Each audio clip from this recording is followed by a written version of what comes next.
کیا کہنے میرے بادشاہ حسین تیری وسعت کے، پوری کائنات کے اندر اتنے لوگ یزید کے نام پر جینے کو تیار نہیں جتنے لوگ تیرے نام پر مرنے کو تیار ہیں۔ علی اکبر نے اپنے باپ سے اجازت چاہی کہ مجھے شہید ہونے کا موقع دیجیے۔ آئے یہ وہ بیٹا تھا جسے بچپن سے اپنی آنکھوں کے سامنے پروان چڑھتے دیکھا تھا، یہ وہ بیٹا تھا جس کی آواز سن کر نانا رسول کی یاد تازہ ہو جاتی تھی۔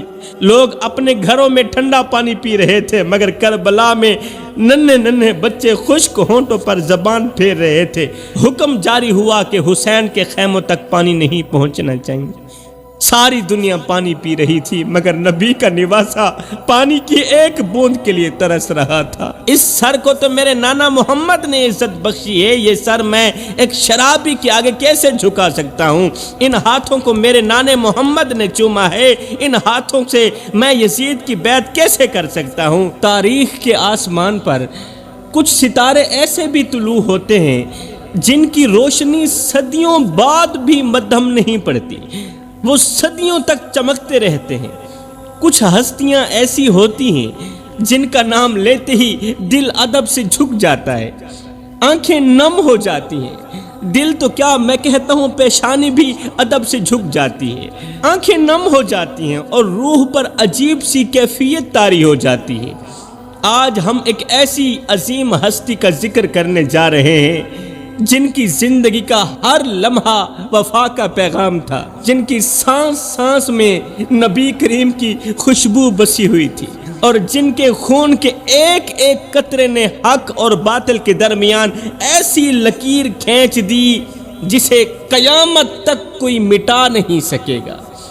یہ وہ عظیم شخصیت ہیں جنہیں رسول کریم صلی اللہ علیہ وسلم اپنے کندھوں پر بٹھایا کرتے تھے۔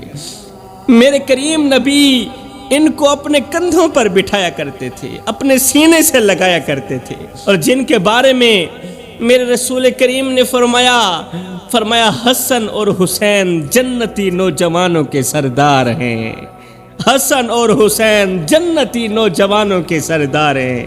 میرے محترم بھائیوں، آج کا بیان کسی عام انسان کی داستان نہیں ہے بلکہ اس شہزادے کی زندگی کا ذکر ہے جس نے حق کی خاطر اپنا سب کچھ قربان کر دیا مگر باطل کے سامنے سر نہیں جھکایا، اپنا تن من دھن سب کچھ دین کے نام قربان کر دیا، حق کے نام قربان کر دیا مگر باطل کے سامنے، یزید کے سامنے، جھوٹے اور مکار کے سامنے اپنا سر نہیں جھکایا۔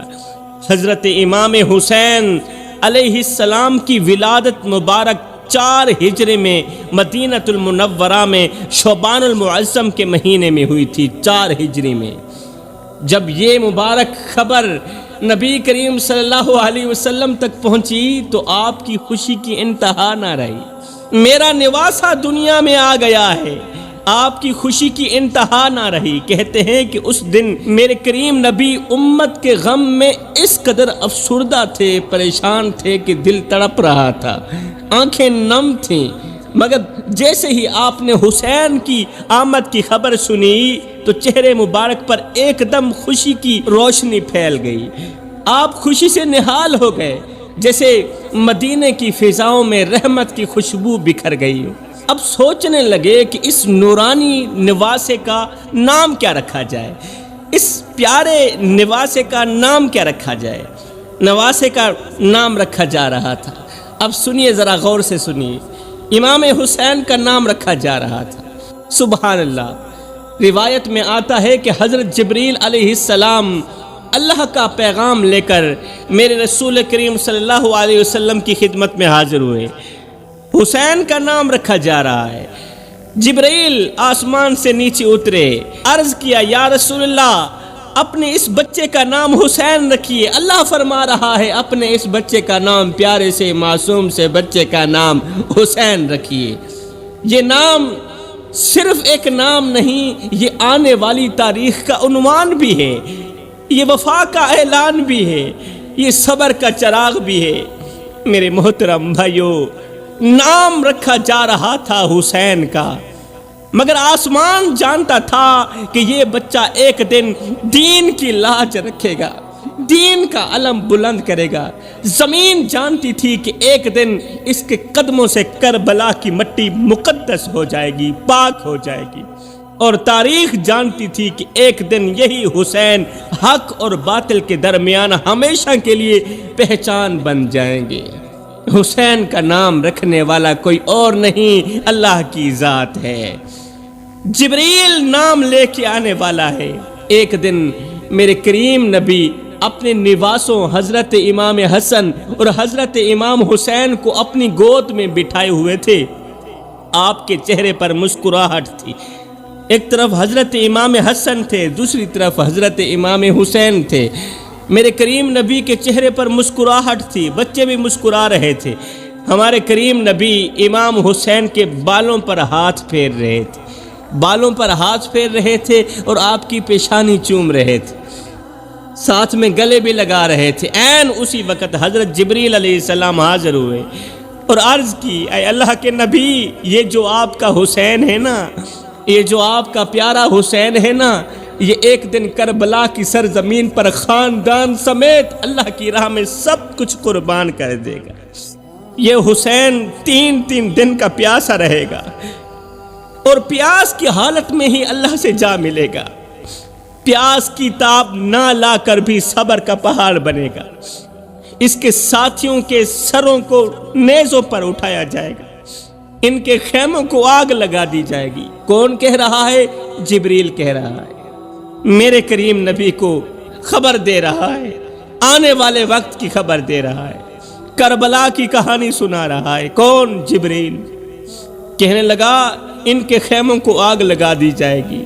یا رسول اللہ، جس پیشانی کو آپ چوم رہے ہیں، جس کی زلفوں کو آپ بوسہ دے رہے ہیں، معصوم بچوں کی گردنوں پر تیر لگیں گے، علی اکبر بھی شہید ہو جائے گا، پیاسا علی اصغر بھی نہیں بچے گا۔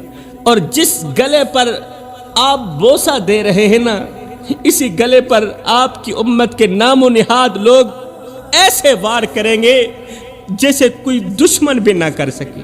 جس گلے کو آپ چوم رہے ہیں نا، اور جس حسین کے بالوں پر آپ اپنا مقدس ہاتھ پھیر رہے ہیں، حسین آپ کی گودی میں بیٹھے تھے نا، جھولی میں بیٹھے تھے، اور میرے رسول کریم صلی اللہ علیہ وسلم اپنے مبارک ہاتھ حسین کے بالوں پر پھیر رہے تھے، سر پر پھیر رہے تھے، تو جبریل علیہ السلام نے عرض کی، جس حسین کے بالوں پر آپ مقدس ہاتھ پھیر رہے ہیں نا، ایک وقت آئے گا جب یہ زلفیں خون سے تر ہو جائیں گی، جب یہ بال خون سے تر ہو جائیں گے، ان کے جسم پر 70 زخموں کے نشان ہوں گے۔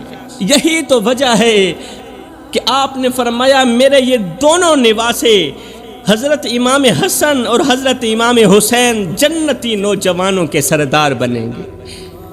یہ میرے اللہ کا فرمان ہے، نبی کا فرمان بھی اللہ کا فرمان ہی ہوتا ہے۔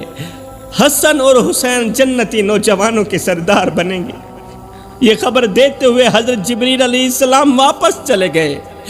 اس کے بعد میرے کریم نبی اتنا روئے کہ آپ کا چہرہ مبارک آنسو سے بھیگ گیا، آنکھیں سرخ ہو گئیں، سانس بھاری ہو گئی۔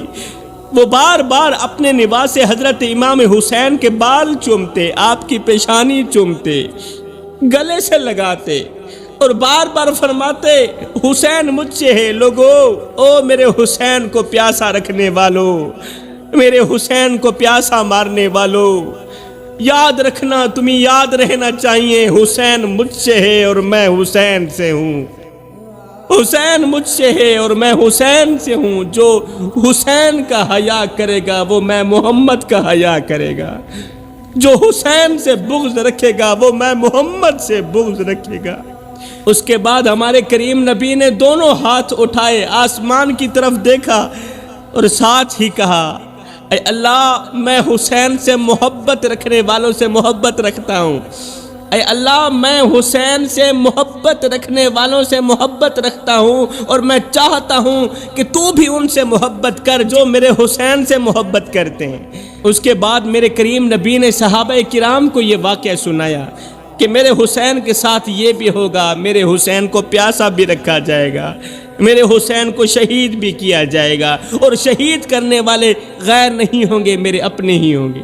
صحابہ کرام کو بتایا کہ آنے والے وقت میں یہ امت اپنے ہی امام کو شہید کرے گی، مگر میرا حسین اس وقت بھی حق پر ڈٹ کر دین کا علم بلند کرے گا۔ میرے بھائیو، پھر کیا ہوا؟ وقت گزرتا گیا، یہ ننھا حسین جوانی کی دہلیز پر پہنچا۔ پھر ایک وقت ایسا بھی آیا کہ اسلامی دنیا کے حالات بدلنے لگے۔ امیر معاویہ کے وصال کے بعد یزید حکمران بنا، مگر یزید نے پورے اسلام پر اپنا ظالمانہ قبضہ جمانے کی کوشش کی۔ جب اس نے مدینہ کے حاکم ولید بن عتبہ کے ذریعے امام حسین سے بیعت کا مطالبہ کیا کہ تم مجھے خلیفہ مان لو، یزید نے کہا تھا حسین کو بولو کہ تم مجھے خلیفہ مانو، میرے آگے آ کر جھکو، میرے ہاتھ چومو، میرے حکم کی اطاعت کرو۔ تو امام حسین نے دیکھا کہ یزید شراب نوشی کرتا ہے، بدکاری کرتا ہے، اور اسلام کی تعلیمات کی کھلی خلاف ورزی کرنے والا شخص ہے، خلافت کو بادشاہت میں بدلنا چاہتا ہے، حق کو باطل سے بدلنا چاہتا ہے، باطل سے حق کو کچلنا چاہتا ہے۔ تو یہ سب کچھ دیکھ کر امام حسین نے فرمایا کہ ہم اہل بیت ہیں، ہم حضور کی آل ہیں، میں حضور کا نواسہ ہوں، ہم اہل بیت ہیں، ہم کبھی ظالم اور فاسق کے ہاتھ پر بیعت نہیں کر سکتے، ہماری گردن کٹ سکتی ہے، کسی کے آگے جھک نہیں سکتی۔ اس وقت امام حسین نے دنیا کو یہ سکھا دیا کہ عزت کا راستہ کبھی ظلم کے دروازے سے نہیں گزرتا، ہماری رگوں میں نبی کا خون ہے، ہم حق کی حفاظت کے لیے پیدا ہوئے ہیں۔ آپ نے فرمایا میں وہ سر نہیں جھکا سکتا جسے میرے نانا محمد نے عزت بخشی ہے، اس سر کو تو میرے نانا محمد نے عزت بخشی ہے، یہ سر میں ایک شرابی کے آگے کیسے جھکا سکتا ہوں؟ ان ہاتھوں کو میرے نانے محمد نے چوما ہے، ان ہاتھوں سے میں یزید کی بیعت کیسے کر سکتا ہوں؟ میں وہ ہاتھ نہیں ملا سکتا جو باطل کے ساتھ مل کر حق کو کمزور کر دے، میں وہ راستہ نہیں اختیار کر سکتا جس کے آخر میں اللہ کی ناراضگی ہو، اور ویسے بھی مجھ جیسا یزید جیسے کی بیعت کیسے کر سکتا ہے؟ مجھ جیسا اس جیسے کی بیعت کیسے کر سکتا ہے؟ حسین جیسا یزید جیسے کی بیعت کیسے کر سکتا ہے؟ فرمایا اگر حق بچانے کے لیے مجھے مدینہ چھوڑنا پڑ گیا تو میں مدینہ چھوڑ دوں گا، جبکہ یہ کام میرے لیے بہت مشکل ہے، اور ویسے بھی مشکل ہی تھا امام حسین کے لیے نانے کا شہر چھوڑنا، لیکن فرمایا اگر حق بچانے کے لیے مجھے مدینہ چھوڑنا پڑ بھی گیا تو میں چھوڑ دوں گا، بالکل تیار ہوں۔ اگر سچائی کی خاطر مجھے اپنا گھر چھوڑنا پڑ گیا تو میں اپنا گھر چھوڑ دوں گا، اگر دین کی حفاظت کے لیے مجھے اپنا سکون قربان کرنا پڑا تو میں اپنا سکون قربان کر دوں گا۔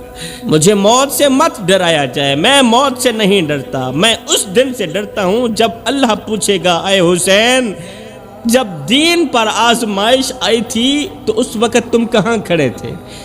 حق کے ساتھ کھڑے تھے یا باطل کے ساتھ کھڑے تھے؟ میرے بھائیو، یہ الفاظ صرف جملے نہیں تھے، یہ ایک ایسی روح کی آواز تھی جس نے دنیا کو بتا دیا کہ حق والے تعداد نہیں دیکھتے، حق والے اپنا انجام نہیں دیکھتے، حق والے صرف اللہ کی رضا ہی دیکھتے ہیں۔ حق کی خاطر امام کو مدینہ چھوڑنا پڑا۔ وہ رات جب حسین نے اپنے خاندان، اپنے بچوں، بیویوں اور وفادار ساتھیوں سمیت مدینے سے ہجرت کا ارادہ کیا، ہجرت سے پہلے امام حسین اپنے نانا کی قبر پر گئے، مزار کے ساتھ بیٹھ کر آپ جی بھر کے روئے۔ امام حسین نانا کے مزار کے ساتھ بیٹھ کر جی بھر کے روئے، الوداع کہتے ہوئے اپنے دل کا درد بیان کیا، نانا کو اپنے دل کا درد بیان کیا، کہا یا رسول اللہ آپ کا شہر چھوڑنے کو دل تو نہیں تھا، لیکن آپ کی امت نے مجھے آپ کا شہر چھوڑنے کے لیے بہت مجبور کر دیا ہے۔ میرے بھائیو، وہ رات کتنی دردناک ہوگی، وہ لمحے کتنے بھاری ہوں گے، اس کا اندازہ کوئی عاشق رسول ہی کر سکتا ہے۔ امام حسین کہنے لگے اے میرے نانا، آپ تو جانتے ہیں نا میں سکون کی تلاش کرنے کے لیے نہیں نکل رہا، میں سکون کی تلاش میں نہیں نکل رہا، میں حق کی حفاظت کے لیے نکل رہا ہوں۔ میں اقتدار کے لیے مدینہ نہیں چھوڑ رہا، اقتدار کے لیے نہیں جا رہا، کرسی کے لیے نہیں جا رہا، میں دین کی عزت بچانے کے لیے مدینہ چھوڑ رہا ہوں۔ اگر خاموش رہوں تو حق کمزور ہو جائے گا، اور اگر اٹھ کھڑا ہوں تو آزمائش میرا انتظار کر رہی ہے، تو مجھے آزمائش منظور ہے۔ جے سونا میرے دکھ وچ راضی تے میں سکھ نو چلے ڈاواں۔ یہ وہ لمحہ تھا جب مدینے کی گلیاں آنسوؤں سے تر ہو گئیں۔ امام نے مدینہ چھوڑا، اس لیے چھوڑا تھا تاکہ یزید کی فوج مدینے میں داخل ہو کر خون ریزی نہ کرے، تاکہ امت کے بیچ فتنہ نہ پھیلے۔ اسی دوران کوفہ سے مسلسل پیغام آنے لگے، ایک خط آیا، پھر دوسرا خط آیا، پھر تیسرا خط آیا، اور دیکھتے ہی دیکھتے خطوط کا ایک نیا سلسلہ شروع ہو گیا۔ کوفہ کے لوگ عرض کرتے تھے، اپنے خطوط میں لکھتے تھے، اے نواسۂ رسول، اگر مدینے کے حالات آپ کے لیے سازگار نہیں ہیں تو آپ ہماری طرف تشریف لے آئیں، ہم آپ کا استقبال کریں گے، ہم آپ کی بیعت کریں گے، ہم حق کا ساتھ دیں گے، اور ہم دین کی سر بلندی کے لیے آپ کے ساتھ کھڑے ہوں گے۔ وہ لکھتے تھے، اے حسین ابن علی، کوفہ حضور کی آل سے بہت محبت کرنے والوں کا شہر ہے، ہم دل سے آپ کی محبت سے آباد ہیں، ہم آپ کو تنہا نہیں چھوڑیں گے، ہم اپنی جانیں قربان کر دیں گے، لیکن آپ کا ساتھ نہیں چھوڑیں گے۔ کوئی لکھتا تھا، اے حسین، ہماری تلواریں آپ کے لیے تیار ہیں۔ کوئی لکھتا تھا، ہم آپ کے ایک اشارے پر میدان میں اتر آئیں گے، یزید کے خلاف جنگ کریں گے۔ اب ان تمام خطوط نے بھی راستہ دکھایا، مگر امام جانتے تھے کہ یہ سفر شہادت کی طرف ہی ہے۔ یہ تمام خطوط پڑھنے کے بعد بھی امام نے کوفہ والوں پر نہیں، اللہ پر ہی بھروسہ کیا، حق کی راہ چنی۔ مدینے سے نکلتے ہوئے آپ کے دل میں صرف ایک ہی بات تھی کہ یا اللہ، میں صرف تیرے دین کی خاطر نکل رہا ہوں، میں اقتدار کی خاطر نہیں نکل رہا۔ امام حسین مدینے سے نکل پڑے، اور یہ قافلہ آہستہ آہستہ مکہ مکرمہ کی طرف بڑھنے لگا۔ راستے میں جہاں بھی لوگ آپ کو دیکھتے، آپ کے گرد جمع ہو جاتے، کوئی آپ کے ہاتھ چومتا، کوئی دعاؤں کی درخواست کرتا، اور کوئی عرض کرتا، اے نواسۂ رسول، ہم آپ کے ساتھ ہیں۔ لیکن امام حسین جانتے تھے کہ زبان سے ساتھ دینے اور میدان میں ساتھ دینے میں بہت فرق ہے۔ خیر، یہ چھوٹا سا قافلہ چلتا چلتا مکہ مکرمہ میں پہنچ ہی گیا۔ مکہ مکرمہ میں آپ نے کئی ماہ قیام فرمایا۔ اسی دوران کوفہ سے آنے والے خطوط کا سلسلہ مزید تیز ہو گیا۔ ہر روز نئے قاصد آتے، ہر روز نئے وعدے لاتے اور نئی قسمیں کھاتے۔ وہ کہتے، اے حسین، ہزاروں لوگ آپ کے انتظار میں ہیں کوفہ میں، ہمارے شہر میں آئیے، ہم آپ کی بیعت کریں گے اور حق کا پرچم آپ کے ساتھ بلند کریں گے۔ مگر میرے محترم بھائیو، دنیا کا سب سے خطرناک انسان وہ نہیں جو دشمنی کا اعلان کرے، دنیا میں خطرناک انسان وہ ہے جو وفاداری کا وعدہ کر کے وقت آنے پر ساتھ چھوڑ دے۔ اب ادھر یزید کو جب کوفہ کی سرگرمیوں کا علم ہوا کہ کوفہ والے بار بار پیغام دے رہے ہیں حضرت امام حسین کو کہ وہ ہمارے پاس آ جائیں، ہم ان کی بیعت کریں گے، جب یہ سب کچھ یزید کو علم ہوا تو اس نے عبید اللہ بن زیاد کو کوفہ کا گورنر بنا کر بھیج دیا۔ عبید اللہ بن زیاد کو جب یزید کو ان تمام چیزوں کا پتہ چلا کہ کوفہ والے امام حسین کو اپنی طرف بلا رہے ہیں اور ان کی بیعت کرنا چاہتے ہیں، تو یزید نے کیا کیا؟ عبید اللہ بن زیاد کو کوفہ کا گورنر بنا دیا۔ عبید اللہ بن زیاد یزید کا چیلا تھا، اس کے گورنر لگتے ہی حالات بدلنے لگے، دھمکیاں دی گئیں، لوگوں کو ڈرایا گیا، جان سے مارنے کی دھمکیاں دی گئیں، بچوں کو ذبح کرنے کی دھمکیاں دی گئیں۔ عبید اللہ بن زیاد نے کہا، اگر تم لوگوں نے حسین کا ساتھ دیا، تمہارے بچوں کو تمہارے سامنے قتل کر دیا جائے گا۔ آہستہ آہستہ لوگ پیچھے ہٹنے لگے حضرت امام حسین سے، اور ادھر سے حضرت امام حسین کا قافلہ مکہ سے کوفہ کی طرف روانہ ہو چکا تھا۔ ادھر سے حالات بدل چکے تھے، ادھر سے امام حسین بھی کوفہ کی طرف روانہ ہو چکے تھے۔ راستے میں مختلف لوگوں نے آپ کو روکنے کی کوشش کی اور خبر بھی دی کہ کوفہ کے حالات بدل چکے ہیں، مگر امام حسین کا سفر صرف کوفہ تک پہنچنے کا سفر نہیں تھا، بلکہ حق پر قائم رہنے کا سفر تھا۔ اس لیے حضرت امام حسین نے فرمایا کہ جو حق کے راستے پر چلتا ہے وہ اللہ کے فیصلے پر راضی ہی رہتا ہے۔ اس طرح یہ قافلہ آگے بڑھتا رہا اور تقدیر اس قافلے کو آہستہ آہستہ اس میدان کی طرف لے جا رہی تھی جسے دنیا آج کربلا کے نام سے جانتی ہے۔ حضرت امام حسین کا قافلہ جا رہا تھا، اچانک آپ کا سامنا حر بن یزید کے لشکر سے ہوا۔ حر ایک سپہ سالار تھا جسے حکم دیا گیا تھا کہ امام حسین کے قافلے کو ہرگز کوفہ نہیں پہنچنے دیا جائے۔ جب دونوں قافلے آمنے سامنے ہوئے، ایک طرف یزید کا اور دوسری طرف امام حسین کا قافلہ، دونوں آمنے سامنے ہوئے تو ایک عجیب منظر تھا۔ ایک طرف نواسہ رسول تھے اور دوسری طرف وہ لوگ تھے جو حکومت کے حکم پر راستہ روکنے آئے تھے۔ مگر میرے بھائیو، امام حسین کے اخلاق دیکھیے۔ جب حر کے لشکر کو پیاس لگی تو امام حسین نے اپنے ساتھیوں کو حکم دیا کہ ان سب کو پانی پلایا جائے۔ کیوں؟ ان کو پیاس لگی ہے، حتیٰ کہ ان کے گھوڑوں کو بھی پانی پلایا گیا۔ یہ وہ لوگ تھے جو امام حسین سے بغاوت کرتے تھے، امام حسین کا راستہ روکنے آئے تھے، یوں سمجھو کہ دین حق کا راستہ روکنے آئے تھے۔ جب امام حسین نے ان کے چہروں پر پیاس کے آثار دیکھے تو فرمایا ان کو بھی پانی پلاؤ، ان کے گھوڑوں کو بھی پانی پلاؤ۔ یہ تھا میرے حسین کا کردار، یہ تھا میرے حسین کا ظرف، یہ تھا میرے حسین کا اخلاق۔ اس کے باوجود بھی حر نے کہا کہ مجھے یزید کی طرف سے حکم ہے کہ میں آپ کو واپس بھی نہ جانے دوں اور کوفہ بھی نہ پہنچنے دوں، واپس بھی نہ جانے دوں اور کوفہ بھی نہ پہنچنے دوں۔ یہ سن کر حضرت امام حسین نے فرمایا افسوس، تم ہی لوگوں نے تو خط بھیجے تھے، خطوط لکھے تھے، تم نے ہی تو مجھے بلایا تھا اور آج تم ہی راستہ روک رہے ہو۔ مگر حالات اب بدل چکے تھے، حکم حکومت کا تھا اور حر اس حکم کا پابند تھا، حکم یزید کا تھا اور سپہ سالار یزید کے حکم کا پابند تھا۔ چنانچہ اس قافلے کا رخ اس طرف موڑ دیا گیا جہاں نہ کوئی شہر تھا، نہ کوئی آبادی، نہ کوئی پناہ گاہ۔ آخر کار 2 محرم 61 ہجری کو حضرت امام حسین کا قافلہ ایک سنسان میدان میں پہنچا۔ حضرت امام حسین نے پوچھا کہ اس زمین کا نام کیا ہے؟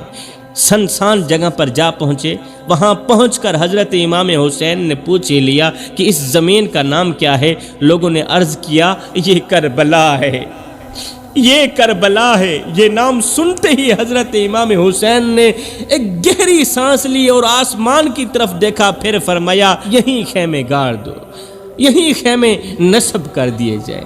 میرے بھائیو، کسی کو بھی معلوم نہ تھا کہ یہی وہ زمین ہے جہاں چند دن بعد تاریخ کا سب سے دردناک باب لکھا جائے گا۔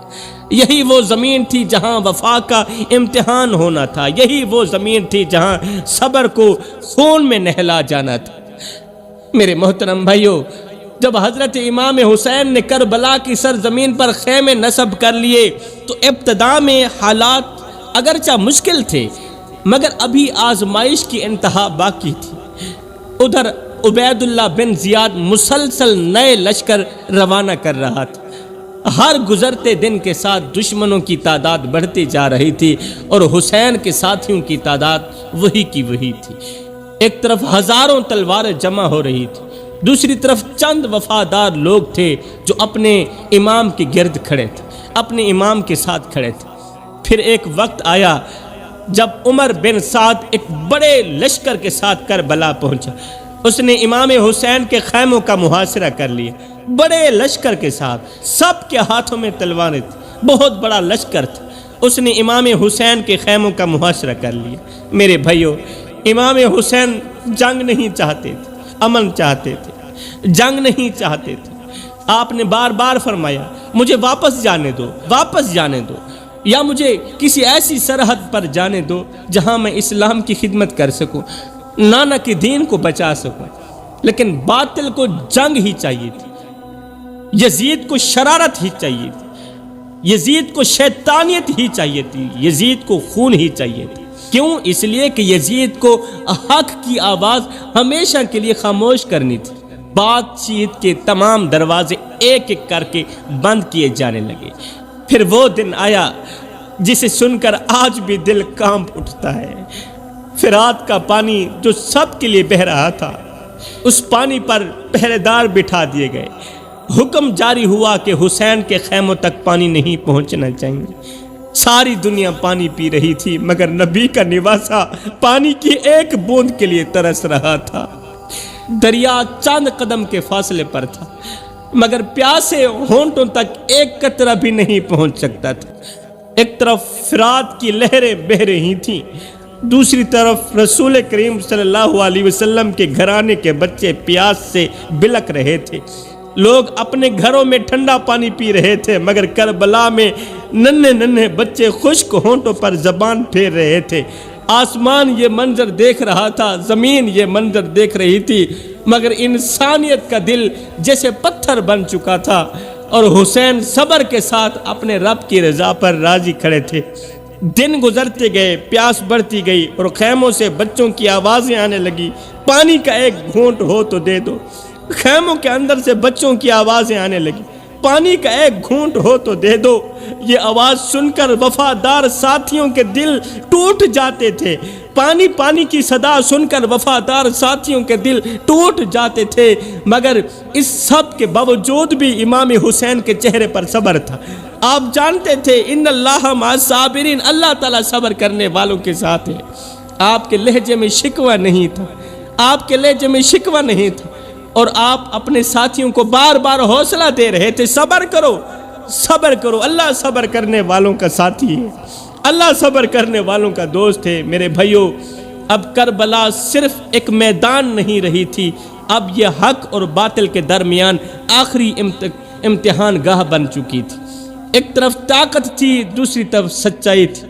ایک طرف ہزاروں کی فوج تھی، دوسری طرف حسین اور ان کے وفادار ساتھی تھے، اور تاریخ خاموش کھڑی اس لمحے کا انتظار کر رہی تھی جب قربانی کا سب سے عظیم باب شروع ہونے والا تھا۔